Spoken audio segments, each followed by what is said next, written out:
যখন গভীর রাতে মেয়েদের অনেক ফুচকা খাওয়ার ক্রেভিং ওঠে, তারা কি করবেন জানেন?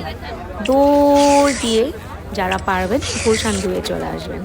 আমাদেরও ঠিক তেমনই অনেক ফুচকার ক্রেভিং উঠেছিল। সো রাত 2টা বাজে তখন আমরা ফুচকা খেতে বের হয়েছি, গুলশান 2-এ চলে আসছি শীতের মধ্যে ফুচকা খেতে। আর হ্যাঁ, এই ফুচকাটার কথা আমি কি বলবো, ফুচকাটা অনেক ক্রিস্পি ছিল আর অনেক ডেলিশিয়াস ছিল। আমার কাছে তো অনেক মজা লেগেছে।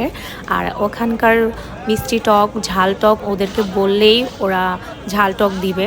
আমার কাছে তো ফুচকা অনেক ভালো লেগেছে। সো আমি কখনো ভাবতে পারিনি আমি এত রাতে ফুচকা পাবো, সে আবার এত মজার। সো আমরা ওখানে আরও অনেক কিছু ট্রাই করেছি, বারবিকিউ চিকেন, ফুচকা, চা, তারপর হচ্ছে কুলফি। কুলফি মালাইটা অনেক মজা ছিল। আমার কাছে তো অনেক অনেক ইয়ামি লেগেছে। ফুচকা, ঝাল ঝাল ফুচকা খাওয়ার পরে যখন আমার অনেক ঝাল লাগে তখন আমি কুলফি মালাইটা অর্ডার করি। আমার কাছে তো অনেক ডিলিশিয়াস ইয়ামি ইয়ামি লাগছে।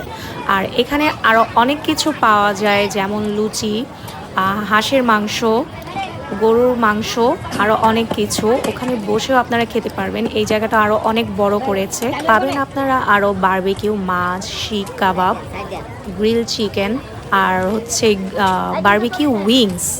অনেক মজা ছিল, সব কিছুই আমার কাছে অনেক ইয়ামি ছিল।